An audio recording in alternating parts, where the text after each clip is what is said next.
Assalamualaikum warahmatullahi wabarakatuh. Pada materi kali ini ingin saya tunjukkan kepada kalian bahwa simulasi yang contoh-contohnya sudah saya berikan pada beberapa materi sebelumnya itu bisa dimanfaatkan sebagai seolah-olah adalah hasil percobaan secara statistik ya yang memiliki ulangan. Jadi di situ simulasi yang kamu lakukan dibuat sedemikian supaya setiap simulasi, output setiap simulasi itu dianggap sebagai hasil pengamatan. Sesuai dengan konsep percobaan, pengamatan itu tidak bisa dilakukan sekali saja, tapi harus dilakukan beberapa kali. Nah, simulasi juga demikian. Tidak bisa kamu melakukan simulasi itu hanya dengan satu kali running saja, satu kali output saja. Nah, harus dilakukan beberapa kali ulangan, ya, beberapa kali simulasi dalam setting yang sama diulang lagi. Nah, supaya kita mendapatkan spesifikasi seperti seolah-olah kita melakukan percobaan yang memuat unsur randomness. Jadi satu pengamatan dengan pengamatan yang lain itu tidak pernah sama. Kemudian dianggap sebagai pengamatan yang objektif karena dilakukan beberapa kali sehingga representatif.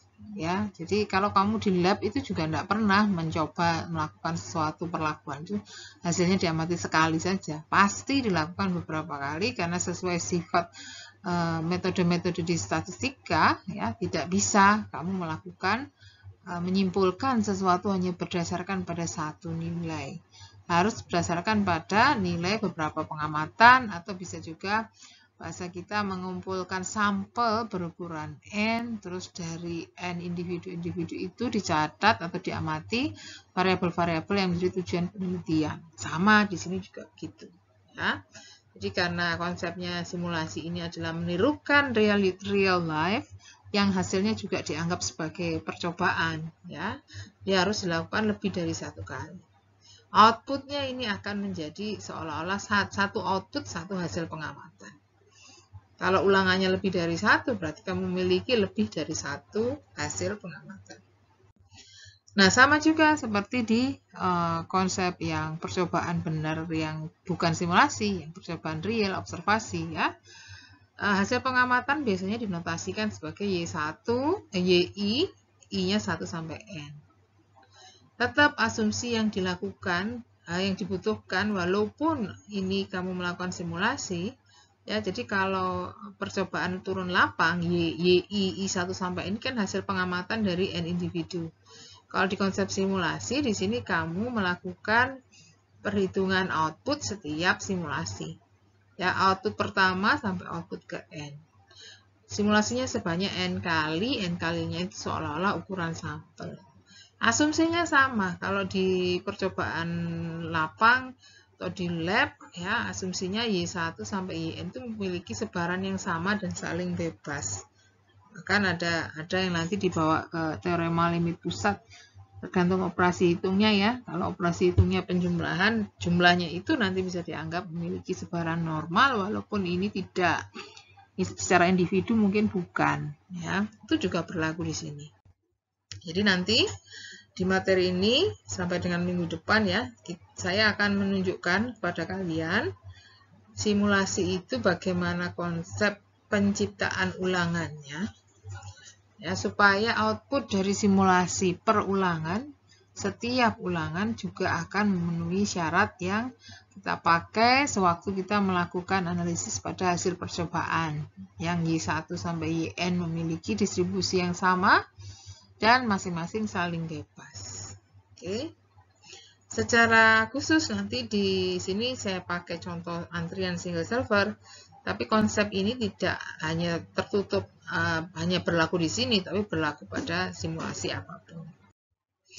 Jadi nanti idenya dari simulasi yang kalian lakukan harus dibentuk beberapa pengamatan yang dianggap sama sebarannya, ya, dari sebaran yang stasioner bahasa kita, sebaran yang sama ya, yang sudah tidak ada fluktuasi, kemudian nanti dianggap bisa didekati dengan sebaran normal, kemudian dianggap saling bebas. Ketika ini sudah terbentuk tiga-tiganya, hasil simulasimu yang dari ulangan-ulangan tadi bisa dipakai untuk membentuk selang kepercayaan ataupun uji hipotesis untuk melihat kinerja sistem apapun yang sedang kamu simulasikan. Kalau simulasimu teori antrian, biasanya kinerjanya berupa banyaknya pekerjaan secara rata-rata, sistem utilization secara rata-rata, waiting line mungkin. Atau kalau yang kamu simulasikan itu inventory, kinerjanya bisa berupa profit atau biaya. Jadi di situ tergantung dari output simulasi yang dilakukan. Ya, jadi outputnya itulah nanti yang kita uji. Dengan kita memiliki ulangan, ya, hasil yang nanti tidak hanya satu nilai, satu output, maka kita punya keleluasaan untuk memanfaatkan beberapa nilai itu tadi untuk melakukan sama seperti ketika kamu berhadapan dengan contoh-contoh kasus di metode statistika. Jadi kamu dikasih data, ya, ukuran misalkan 10 hasil pengamatan. Nah, kalau di contoh di metode statistika itu hasil pengamatannya berasal dari percobaan lapang atau percobaan lab dapat pengamatan. Kalau di sini konsepnya angka-angka itu diperoleh dari simulasi. Ya, output simulasi, satu output, satu pengamatan. Kalau butuh pengamatan sebanyak N supaya bisa melakukan ini, maka simulasimu tidak hanya sekali, harus dilakukan beberapa kali. Oke, nah sifat stasioneritas nanti sifat stasioner itu bisa diakali atau dibentuk dengan kita menciptakan atau menggunakan ya transient atau warm up period, di mana di konsep ini nanti berlaku untuk proses pembangkitan ininya ya, diterapkan untuk mengakali. Jadi komputer itu di konsep simulasi adalah random number generator, pembangkit bilangan acak. Ya, yang nantinya di awal-awal simulasi itu bisa jadi kita anggap pembangkitannya itu belum stabil sifatnya, belum tentu mencapai distribusi yang memang kita harapkan, sehingga di sini nanti pengamatan-pengamatan hasil bangkitan dari simulasi yang di awal itu kita abaikan karena dianggap belum menghasilkan sebaran yang diharapkan. Jadi nanti setelah ini dibuang baru diperoleh distribusi yang sudah steady. Jadi hasil bangkitan yang sudah melewati proses warm up ini harapannya sudah sesuai dengan distribusi yang diasumsikan. Nah, semakin lama ya kan semakin steady, semakin stabil, semakin stasioner ya. Mengenai ini berapa lama itu sangat tergantung dengan tipe percobaan atau tipe simulasi bangkitan yang digunakan ya. Kalau saya sih biasanya tidak ada aturan pasti yaitu berapa. Ya, tidak ada aturan pasti. Yang jelas ketika kita melakukan ya sesuaikan saja dengan durasi waktu simulasi yang kita butuhkan. Jadi kalau waktu simulasinya katakan itu dalam satuan menit ya, simulasinya dilakukan cuman 10 menit ya nggak mungkin warm up period ini kita ambil 5 menit gitu ya. Buang-buang, terlalu banyak membuang kalau gitu. Ya, jadi sesuaikan saja dengan durasi waktu simulasi yang kamu butuhkan, sepersekiannya saja. Ya, sedemikian sehingga sisa yang dipakai untuk melakukan analisis output masih cukup. Ya, karena ini aturannya nanti output dari simulasi ini kita hitung dari sisa pembangkitan yang sudah setelah melewati warm up period atau transient period. Ya, jadi ada yang dibuang nanti. Ini ada yang dibuang, sisanya dianalisis gitu loh. Jadi kalau kamu membuang ya jangan separuhnya gitu maksud saya. Ini sepersekian, sepersepuluhnya mungkin ya itu aturan kasarnya. Nah nanti sifat kenormalan akan terpenuhi jika kamu melakukan periode simulasi yang cukup besar. Ingat teorema limit pusat, ya, jumlah dari beberapa random variable, apapun distribusinya, jika yang dijumlah itu cukup banyak, maka jumlahnya akan berdistribusi normal, mendekati sebaran normal. Dan nanti output kita, contoh-contoh saya sebelumnya, output itu selalu dalam bentuk jumlah beberapa kali periode, ya. Jadi seperti inventory, kita mensimulasikan 30 hari sediaan, misalnya profitnya di rata-rata, terus jumlah dibagi. Antrian juga begitu, ya. Sistem utilization kita menjumlahkan status server itu terus dibagi, dikalikan durasi waktu terus dibagi. Jadi semakin banyak periode yang kita simulasikan, nih, ya, beberapa periode. Jadi satu kali simulasi kita itu melakukan atau membangkitkan beberapa periode, kemudian outputnya itu rata-rata umumnya. Ya, kita nggak tahu masing-masing ini nanti hasilnya berdistribusi apa, kan nggak tahu distribusinya. Ini loh juga masih hanya dari pembangkitan dan mensimulasikan. Tapi jika kamu melakukan ini cukup banyak periodenya, maka rata-rata ini bisa didekati sebarannya dengan sebaran normal. Jadi konsepnya itu. Nah, nanti yang ketiga, tadi sudah stasionaritas bisa diakali dengan menggunakan sisa pengamatan yang sudah dihilangkan awal-awalnya. Nah, kita anggap penghilangan itu adalah pengamatan-pengamatan yang masuk ke transient period, sisanya dipakai untuk analisis. Yang kedua, sifat normalitas bisa kita dekati bisa kita akali dengan melakukan periode pengamatan, periode pembangkitan yang cukup banyak di dalam satu kali simulasi, sehingga rata-rata yang diperoleh atau output yang diperoleh dari satu kali simulasi itu dianggap berasal dari distribusi dari jumlahnya atau rata-ratanya adalah sebaran normal sesuai teorema limit pusat. Kemudian yang ketiga, kebebasan. Nah, yang kebebasan ini yang agak tricky, ya, agak perlu lebih hati-hati lagi, dan bahkan di sini ditawarkan 3 konsep untuk menciptakan hasil simulasi atau amatan yang saling bebas. Ada metode subinterval, ada metode replikasi, dan ada metode regeneratif atau siklus. Di materi yang ini saya fokus dulu ke yang subinterval. Jadi seperti saya kemukakan di awal, yang dipakai sebagai contoh dulu di sini adalah hasil simulasi single server, ya. Walaupun nanti juga nanti di akhir saya beri outline jika konsep ini diterapkan pada simulasi yang lain, ya. Oke, ini ilustrasi saya. Jadi saya melakukan pembangkitan service time dan inter-arrival time sedemikian.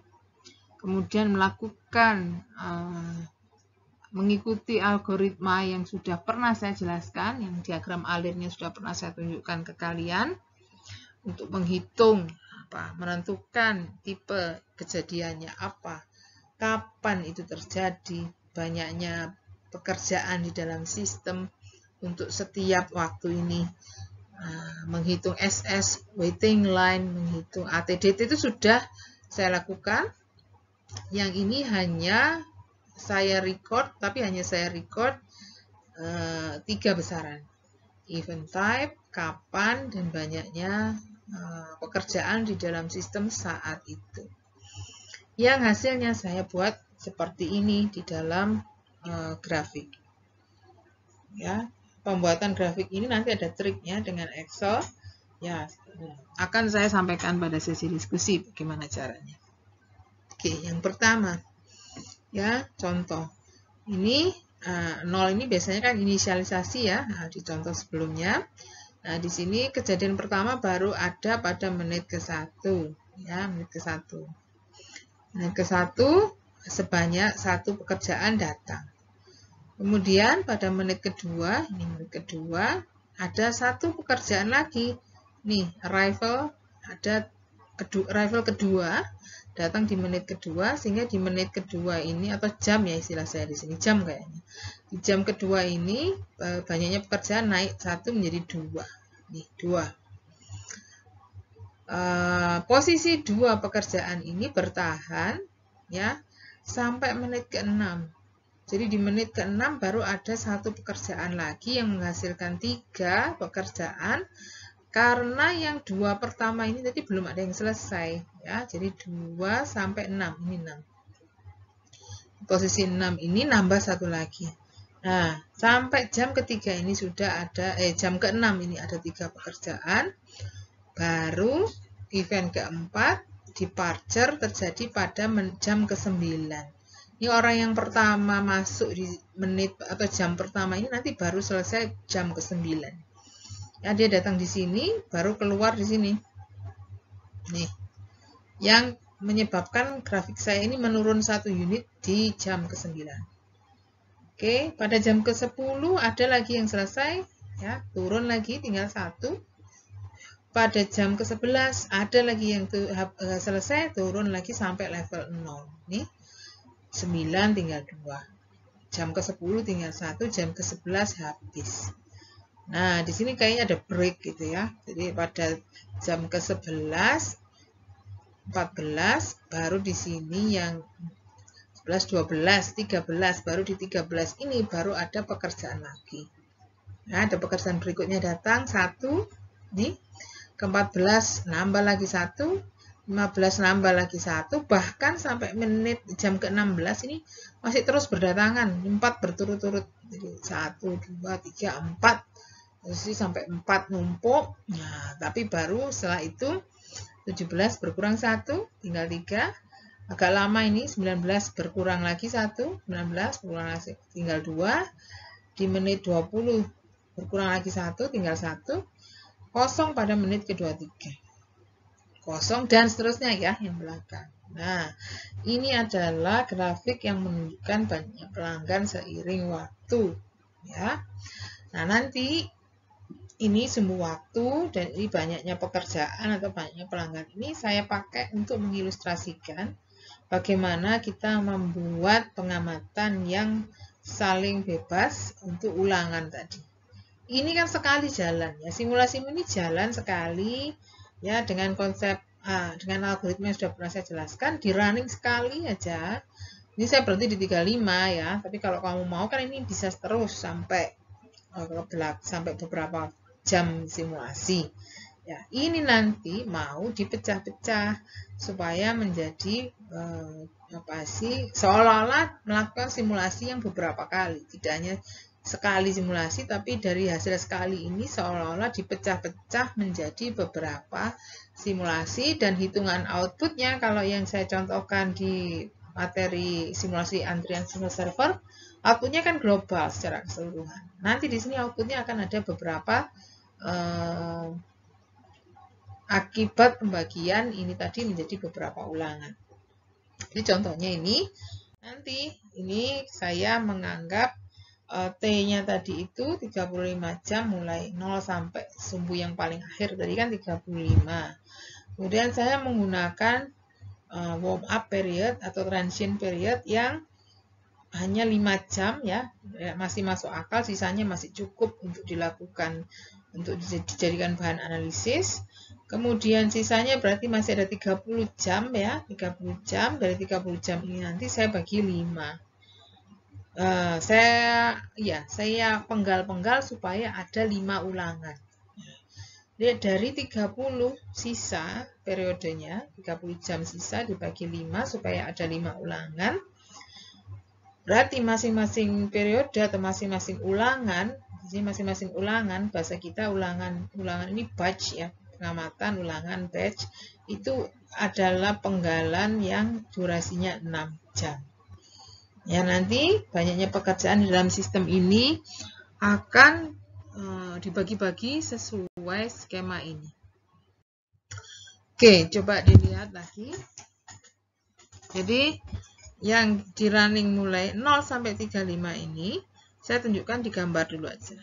Ini seolah-olah di sini 0 sampai 5, ini saya pakai sebagai transient period. Jadi, apa yang terjadi di sini nanti saya abaikan. Saya mulai hitungan-hitungan nanti mulai 5 sampai 35. Yang tadi diatur supaya 5 sampai 35 ini jadi 6 ulangan. Ulangan pertama, kedua, 5 ulangan. Pertama, kedua, ketiga, keempat, kelima. Batch 1, batch 2, batch 3, batch 4, dan batch 5. Mengenai durasi waktunya, sesuaikan aja. Ya, abaikan dulu yang ini ya, nanti saya jelaskan setelah saya menunjukkan waktu-waktunya. Oke, untuk batch pertama, ya, waktu dimulai dari 5 sampai dengan 5 plus 6, 11. Oke, tapi notasinya kamu lihat di sini, 5 itu ikut batas bawah, sedangkan 11 batasnya, atasnya tidak sampai 11. Jadi nanti berhenti pada kejadian yang TM-nya sebelum 11. Kemudian batch kedua, ya, 11 tambah 6 sampai 17 dengan pola yang sama, 11 ikut, 17-nya tidak. Batch ketiga dimulai dari 17 ditambah 6, 17 sampai 23, 23-nya tidak diikutkan. Batch 4, 23 masuk sampai plus 6, 29 sampai sini. Ya, nah, batch terakhir 29 ikut sampai 35. Nah, ini semua adalah durasi TM yang dikelompokkan ke dalam batch-batch sesuai atau ulangan-ulangan ya. Ini ulangan pertama, ulangan kedua, 3 sampai 5. Apa yang terjadi di setiap ulangan inilah nanti yang akan kita analisis. Kalau yang kita analisis di sini adalah banyaknya pekerjaan di dalam sistem, ya kita cukup melihat banyaknya pekerjaan di dalam sistem ini. Jadi kalau kamu membutuhkan analisis untuk yang lain, ya misalkan harus divisualisasikan dengan grafik, ya yang kamu pakai untuk menggambarkan di sini adalah hal-hal yang lain, seperti waiting line atau status server dan lain-lain. Ya. Nah, di sini saya kembali ke tabel ini. Ya, tabel ini nanti membantu kita untuk melakukan analisis di setiap ulangan atau batch. Hati-hati karena ada pembagian ya. Jadi pembagiannya ini adalah bertujuan untuk menciptakan ulangan. Dari setiap ulangan dilakukan analisis terhadap banyaknya pekerjaan dalam sistem. Alat bantunya nanti tabel ini ya. Di sini kamu amati bahwa tension period itu kita catat sebagai kejadian di antara 0 sampai sebelum 5. Di sini TM kejadian yang itu adalah kejadian pertama dan kedua saja di sini, ya TM1 dan TM2. TM3 yang sebetulnya digambar di kasus aslinya kan 6, terjadi di menit ke-6. TM kejadian ketiga itu 6, berarti di kejadian ketiga ini terjadi di menit ke-6 yang sudah melewati transient period. Nah, batch pertama, ulangan pertama diawali dari titik 5. Padahal di titik 5 sebenarnya tidak ada kejadian apapun. Nah, ini diinsertkan di sini. Jadi saya memakai ini sebagai bantuan atau dummy saja, supaya benar-benar starting point dari ulangan pertama itu pada jam ke-5. Mengenai banyaknya pekerjaan di dalam sistem yang digunakan yang mana? Ngikuti yang sebelum. Jadi pada sebelumnya, ini seperti di titik ini ya, di jam ke-5 ini terdapat 2 pekerjaan. Jadi duanya saya ambil dari kejadian sebelumnya. Sudah, kemudian yang selanjutnya yang ikuti yang ada di sini. Di 6 ada 3, di 9 tinggal 2, 10 tinggal 1, ya. Baru dimulai ulangan kedua yang tidak ada masalah seperti ini karena ulangan kedua langsung bersesuaian dengan TM11 sesuai ini tadi. Batch 11, kebetulan di 11 ada sesuatu di situ. Jadi tidak perlu kita lakukan apapun ya. Tidak perlu dilakukan insert atau tambahan di sini. Dan itu berlaku untuk batch 3 juga. Jadi batch 3 aturannya 17 sampai 23 sebelum 23.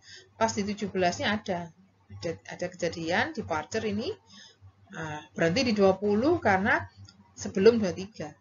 Ya, batch berikutnya dimulai pas di 23 juga ada, tidak masalah. 23 sampai 28 sebelum 29. Nah, di sini baru ada masalah lagi. Sini ya. Nah, saya tandai. Ini nih, sini. Nih. Nah, pada grafik itu terlihat pada menit atau jam ke-29 sebagai awal batch kelima itu sebetulnya tidak ada kejadian baru. Kejadiannya sudah terjadi di 28, ya, di 28. Nah, karena ini sebagai awal batch kelima, maka saya harus menginsertkan di sini 29, ya, titik 29 TM, seolah-olah ada di waktu 29 yang dilihat 3, karena di jam ke-29 itu ada 3 pekerjaan. Nah, jadi yang butuh bantuan di sini ada di posisi batch awal batch 1 sama awal batch 5. Dan itu tidak bisa kita prediksi, bisa terjadi di kapanpun, ya, tergantung settingnya. Oke. Nah, akhirnya nanti setelah ini ready, sudah kita atur beserta dummy-nya yang memang harus ada supaya sesuai dengan awal ulangan, ya, awal setiap batch. Baru kita lanjut ke analisis. Jadi tadi seperti saya bilang, analisis itu kamu lakukan di setiap ulangan. Apa yang harus dianalisis? Ketika kita harus menganalisis banyak pekerjaan, ya, lihat banyaknya pekerjaan di setiap ulangan itu secara rata-rata berapa. Nah, waktu kita belajar teori simulasi untuk antrian single server, kita mengalihkan banyaknya pekerjaan di dalam sistem dengan between event, ya, waktu itu dikalikan, kemudian dijumlah, dibagi total TN. Mirip hal itu juga kita lakukan di sini, ya, dengan pendekatan yang sama. Cuman di sini saya kerja 2 ilustrasinya. Yang kalian lakukan mengalihkan banyaknya pekerjaan di dalam sistem dengan selisih waktu, ya. Jadi between event itu kan menyatakan ini loh. Ada satu pekerjaan yang durasinya ini, ya, satu pekerjaan yang durasinya 1 jam. Ada 2 pekerjaan yang berdurasi 3 jam di sini. Ada 3 pekerjaan yang berdurasi 2 jam. Jadi 1 jam, 3 jam, 2 jam, 1 jam ini adalah between event, antar kejadian. Oke. Nah, di gambar ini visualisasi grafis banyaknya pekerjaan dan waktu ini, apa yang tadi saya nyatakan sebagai between event itu dinyatakan dalam panjang tangga ini, ya, lebar anak tangga ini, yang secara keseluruhan kalau dikalikan dengan banyaknya pekerjaan itu merupakan luasan anak tangga ini, ya, di luasan bidang yang berada di bawah kurva yang menyerupai anak tangga ini per ulangan. Jadi di dalam ulangan yang pertama seolah saya diminta menghitung luasnya ini loh. Nih, luasnya ini berapa? Nah, ulangan kedua luasnya yang ini, luas yang ini. Nah, ulangan ketiga luasan yang ini. Dan seterusnya notasi saya A1, A2, A3, A4, A5 di sini. Nah, cara menghitung luasan itu tadi, ya, harus kalau secara grafis kan harus setiap penggalan. Di sini seolah-olah menghitung 2 kali 1 jam. 3 kali 2 jam, ya, 2 kali 1 jam, 1 kali 1 jam, dan seterusnya ditambah. Nah, itu kalau lihat gambar gini ya susah, kan, kita mengira-ngira saja. Mudahnya dengan menambah kolom di tabel ini. Kalau itu kamu lakukan di Excel, ya ini tinggal tambah kolom lagi yang mencatat BE, ya, Pak. Luas itulah nanti yang dipakai sebagai total pekerjaan di dalam sistem per ulangan atau per batch. Ulangannya adalah luas. Ya, di batch 1 ya luasnya A1, A2, A3, A4, A5. Yang ngitungnya tidak harus menggunakan grafik, karena grafik ini hanya alat bantu. Kamu bisa menggunakan Excel untuk menghitung itu dengan menambahkan kolom di kanannya, kolom yang mengukur banyaknya pekerjaan dalam sistem ini. Jadi 2 kolom tambahan. Kolom yang pertama adalah kolom between event, dan yang satunya lagi nanti hasil kali antara between event dengan banyaknya pekerjaan di dalam sistem. Jadi seperti saya kemukakan, untuk yang transient period ini kosong aja, karena memang perkalian ini nggak saya hitung karena memang nggak diperlukan. Tapi untuk menghitung between event bisa saya mulai dari kolom yang paling atas. Rumusnya adalah untuk baris ini itu hitungannya adalah TM di baris sebelum dikurangi TM yang sama di baris yang sama. Jadi 1 ini menunjukkan posisi pengurangan antara 1 dan 0. Nah, ini inisialisasi jadi nggak perlu diartikan. Yang ini mungkin angka 1 ini berasal dari mana? Bahwa posisi ada satu pekerjaan itu terjadi pada selama menit pertama sampai menit kedua. Jadi durasinya 1 asalnya dari 2 kurangi 1. Kemudian di sini 3 asalnya dari, ya, karena saya tadi sudah menginsertkan 5 sebagai awal batch 1, maka 5 ini tetap kita hitung, kita anggap di sini ada 1.5, ya, TM5, yang between eventnya menjadi 5 min 2, ya, 3 ini 5 min 2. Dan seterusnya, 1 ini asalnya dari 6 min 5, 3 asalnya dari 9 min 6, 10 min 9, 11 min 10, 1, dan seterusnya. Jadi TMI plus 1 dikurangi TMI, ya, TM pada baris sebelum dikurangi baris yang sama, menghasilkan kolom BE. Jadi kolom ini sebetulnya boleh kamu kasih nama ini between event. Yang nanti, ya, di kolom terakhir, nah, kita mengalihkan antara between event ini dengan banyaknya di dalam sistem. 1 kali 2 kali 1, 3 kali 3, 2 kali 1, 1 kali 1, dan seterusnya.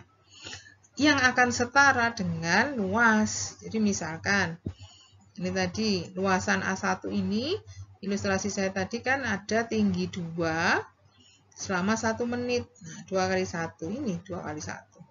Oke, di ketinggian 3 terjadi 3 menit, jam, ya. Tinggi 2 terjadi 1 jam, ketinggian 3 terjadi, atau pekerjaan 3 terjadi selama 3 jam, 3 kali 3, 9. Ini. Kemudian 2 pekerjaan, durasinya 1 jam, 2 kali 1, 2. Ini. Dan yang terakhir 1 pekerjaan, durasinya 1 jam. Ini perkaliannya 2 tambah 9 tambah 2 tambah 1, nih hasilnya 14. Ini jumlahnya nggak saya tampilkan, tapi bisa kamu hitung sendiri, ya. Yang ulangan kedua juga sama, ini 0 kali 2, 1 kali 1, ya, 0 kali 2, 1 kali 1, 2 kali 1, dan seterusnya. Nih, yang kalau dijumlah angka ini 0 tambah 1, 1 tambah 2, 3 tambah 3, 6 tambah 4, 10. Oke. Pada batch 3 juga berlaku hal yang sama. Jadi 3 kali 2, 2 kali 1, 1 kali 3, jumlahnya ini 11. Nah, ini sudah dapat pengamatan, 3 pengamatan. Pengamatan pertama, total pekerjaan di dalam batch pertama itu ada 14. Batch kedua 10, batch ketiga 11, yang 4 dan 5 tinggal sisanya ini. Ya, ini dan ini 6 dan 5. Nah, manfaatkan Excel untuk membantu kamu menghitung ini, ya. Jadi di sini penjumlahannya kamu lakukan per penggalan, ya, di setiap penggalan. Di setiap batch yang hasilnya ini tadi 14, 10, 11, 6, 15. Jadi ada 5. Jadi di ulangan pertama total pekerjaan 14, di ulangan kedua 10, di ulangan ketiga 11, ulangan keempat 6, ulangan kelima 15. Yang nanti yang akan kita pakai untuk analisis selanjutnya adalah rata-rata. Jadi ini tadi masih jumlah atau total. Kalau mau dipakai untuk hitungan analisis selanjutnya, rata-rata. Jadi kita menggambarkan bahwa performance system itu tadi adalah rata-rata banyaknya pekerjaan per jam.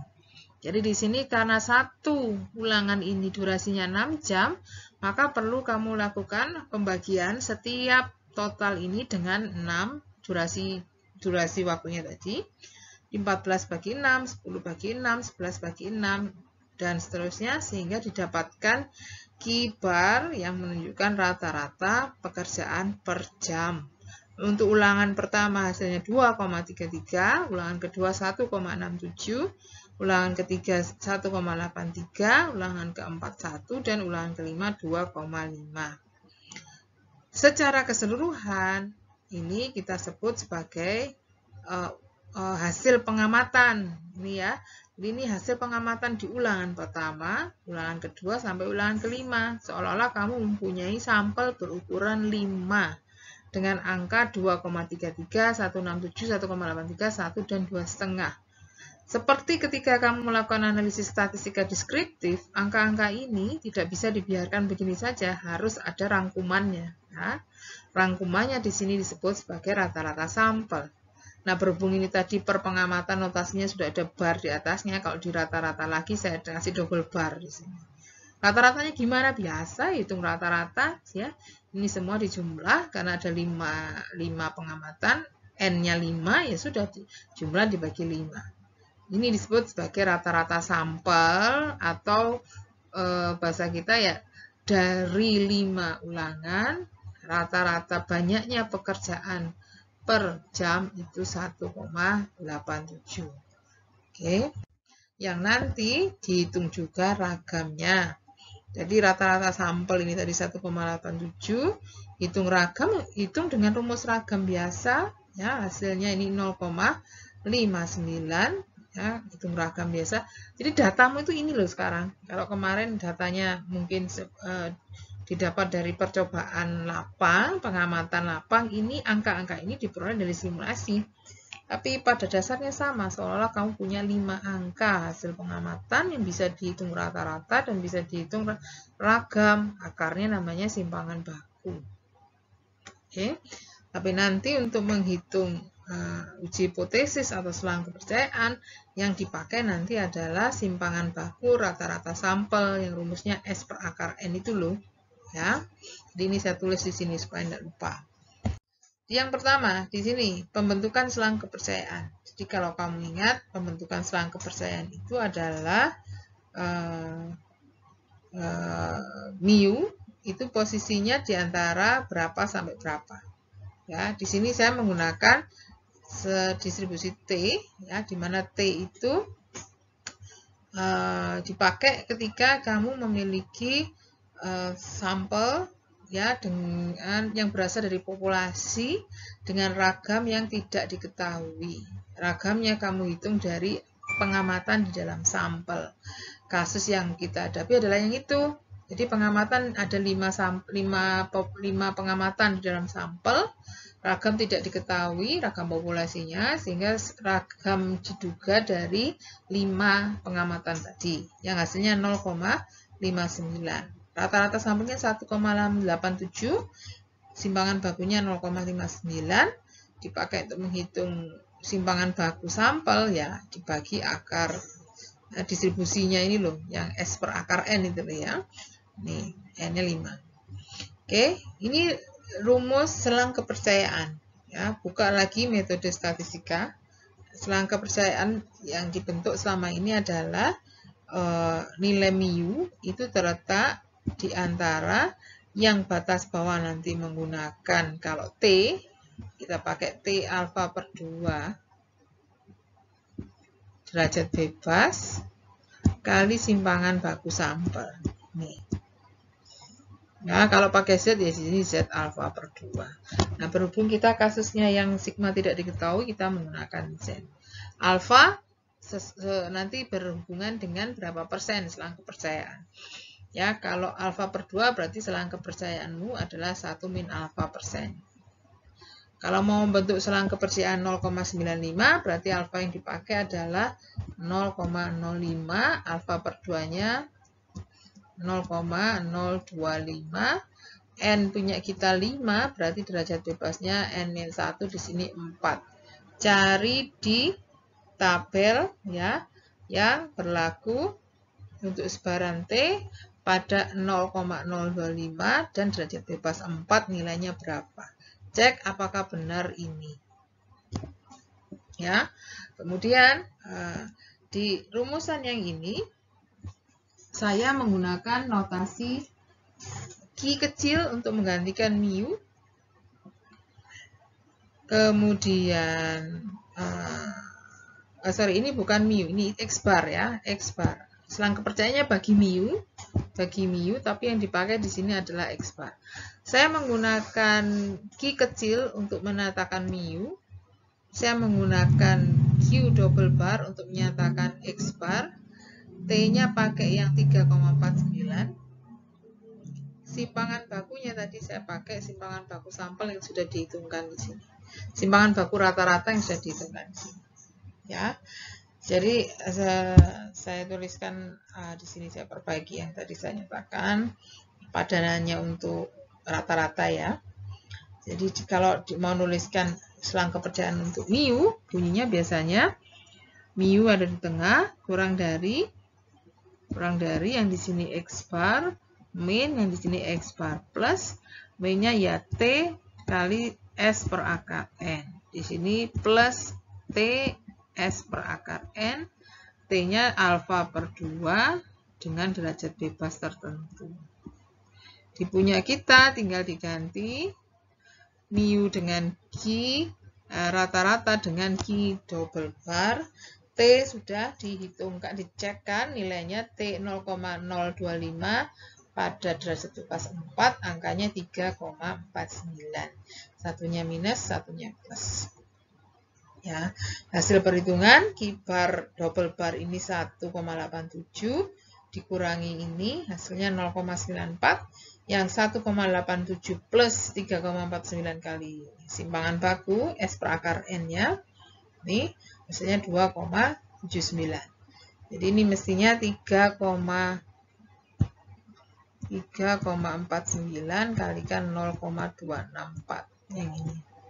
Ya, yang ini sama juga, cuman di ruas kiri, yang sebelah sini dikurangi, yang di sebelah kanan ditambahkan. Oke, itu simpangan baku.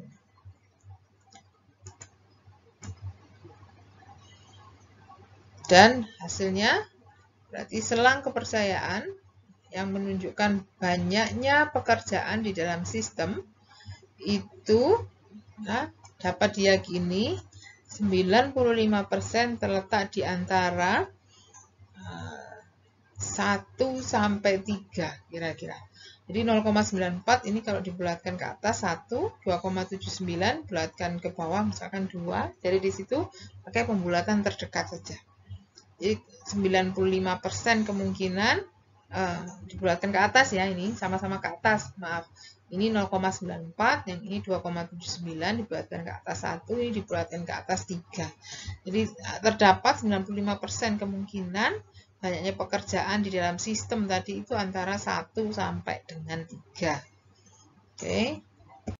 Nah, hasilmu tadi juga bisa dipakai untuk melakukan pengujian hipotesis. Tadi selang kepercayaannya sudah dibentuk bahwa 95% diyakini bahwa banyaknya pekerjaan tadi 1 sampai 3 ya per jam. Nah, di sini uji hipotesis bisa kamu formulasikan, misalkan ada pernyataan bahwa sistem tidak pernah lebih dari 1 orang. Nah, tujuan penelitian atau tujuan pengujian hipotesis itu biasanya jika kamu ingin menguji pernyataan ini, maka kamu bisa memformulasikan hipotesis seperti ini. Ya, tidak pernah lebih dari 1, berarti kan kurang dari sama dengan 1. Ini kita berusaha membuktikan ini salah, yang diletakkan di pernyataannya diletakkan di alternatif. Jadi alternatifnya berbunyi pekerjaannya lebih dari 1 kok, gitu ya, sebagai sanggahan dari pernyataan. Q ini sama dengan, tapi bisa juga dinyatakan sebagai kurang dari sama dengan sesuai pernyataan. Sedangkan hipotesis alternatif di sini adalah usaha untuk membuktikan pernyataan tadi tidak didukung oleh hasil atau pengamatan sampel kita. Statistik uji yang dipakai sama seperti waktu uji nilai tengah. Kalau kemarin kalian di metode statistika ini pernyataannya mu kurang dari sama dengan 1 melawan mu lebih besar 1. Statistik uji yang dipakai adalah T yang berbunyi X bar min mu 0 per S per akar N. Di sini sama. Yang dipakai X barnya adalah Q bar bintang yang tadi hitungannya 1,87. Q ini Q yang ada di hipotesis 0, seperti mu 0 ini. nilai 1. Simpangan baku S per akar N tadi hasilnya sudah dihitung ya, S kibar per akar N 0,26. Oke, ini positif dibagi 0,26 hasilnya 3,27. Silahkan hitung nilai pi boleh, pakai batas, pakai T tabel, satu arah. Jadi di sini T-nya angka 2,78 ini adalah T ekor kanan yang kamu lihat dari tabel ketika ekor kanannya ini seluas alfa. Menggunakan, jadi kalau mau dilengkapi ini T 2,78 ini adalah T 0,05 pada derajat bebas 4. Jadi bukan 0,25 ya, tapi 0,05 pada derajat bebas 4 hasilnya 2,78. Oke, karena posisinya 3,27 ini ada di lebih besar dari 2,78 atau pi value-nya kalau kita hitung ini pasti lebih kecil dari 0,05, maka saya bisa nyatakan pernyataan ini ditolak. Pernyataan ini ditolak artinya jumlah pekerjaan di dalam sistem tadi ya dari hasil simulasimu menyatakan lebih dari satu orang.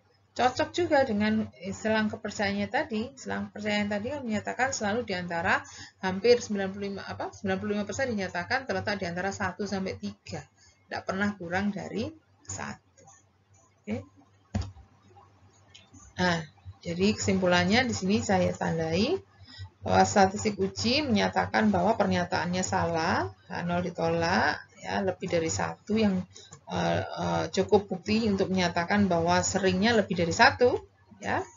Jadi tidak pernah kurang dari 1. Dan hasil ini sinkron dengan pembentukan selang kepercayaan yang tadi. Ya, jadi itulah penerapan dari konsep pembentukan ulangan-ulangan dengan yang saling bebas dengan metode subinterval untuk contoh kasus simulasi antrian single server. Ya, tapi seperti saya singgung di awal, konsep tadi tidak hanya berlaku untuk antrian single server. Jika kamu ingin melakukan hal yang sama pada hasil simulasi model sediaan single period, tetap bisa kamu terapkan konsep tadi. Ya, hanya saja nggak perlu pakai grafis ya. Langsung aja. Ya, jadi di sini saya mencoba ilustrasikan walaupun mungkin kamu nggak perlu mencoba untuk sekarang ya.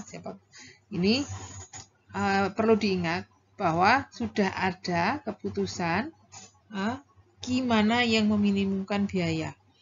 Jadi sesuai konsep simulasi sediaan single period yang sudah pernah saya jelaskan, lakukan itu dulu sekali simulasi pada dataset yang sama, ya, yang dilakukan pada beberapa nilai key yang nanti ketahuan berapa yang meminimumkan biaya. Gunakan key yang sudah pasti meminimumkan biaya. Oke. Kemudian sesuai konsep pembentukan subinterval tadi, kalau di teori antrian tadi, ya, antrian single server tadi, kita konsepnya lakukan simulasi secara keseluruhan. Dari situ ada sebagian yang dipakai sebagai warm up period, kemudian sisanya adalah hasil analisis diterapkan pada penggalan-penggalan dari durasi waktu sisanya. Nah, ini misalkan ya, saya contohkan. Nanti per simulasi itu akan dilakukan analisis selama 30 hari demand. Kalau di contoh saya tadi, satu simulasi itu 6 jam itu tadi loh. Ya. Kemudian di contoh saya tadi 6 jam tadi diulang 5 kali. Nah, di sini diulang 50 kali. Ya, diulang 50 kali, kemudian digunakan 5 hari demand sebagai transient period. Berarti di sini seolah-olah ya, ini aturannya tadi ada 5 hari transient period per simulasi 30 hari demand, nanti diulang 50 kali. Berarti kamu seolah-olah melakukan ya running simulasi ini sebanyak 155 hari demand. 30 kali 50 itu berapa? 3 kali 5, 15. 1500 plus 5. Ya, 1505 hari demand. secara keseluruhan ya sampai 1.505 hari demand. Biayanya dianggap sebagai konstanta sama persis. Jadi runningnya sama persis dengan yang pernah kamu lakukan. Ya, biayanya konstan, demand random ya dibangkitkan. Nah, bangkitannya nanti kalau kemarin-kemarin saya ngasih tugas mungkin 50 hari, 30 hari, sekarang langsung 1.505 demand hari. Ya, demand selama 1.505 hari. Kemudian setelah dapat hasilnya 5 hari pertama demand ini plus biaya-biaya dan hasil perkaliannya tidak dipakai. Ya, baru 30 hari demand berikutnya ya 30 hari demand yang pertama, 30 hari demand yang kedua dan seterusnya dipakai untuk melakukan perhitungan. Jadi katakan ini total sebanyak 1.505 hari demand. 5 hari yang pertama ini buang aja, tidak dipakai. Terus di sini ada 30 yang pertama, 30 hari yang kedua, 30 yang ketiga, dan seterusnya. Nah, di masing-masing ini lakukan analisis yang menghasilkan satu output rata-rata profit pertama, 30 hari pertama. Ini profit 30 hari pertama. Lagi lakukan analisis yang sama, dapatkan profit 30 hari yang kedua, dan seterusnya. Nah, akhirnya akan dapat ini.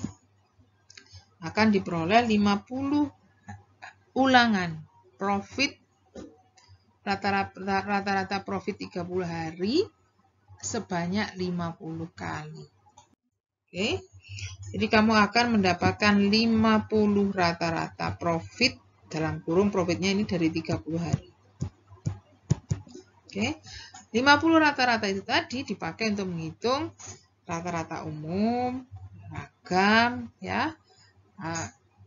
Yang dipakai untuk menghitung selang kepercayaan dan uji hipotesis seperti yang saya contohkan di model antrian tadi.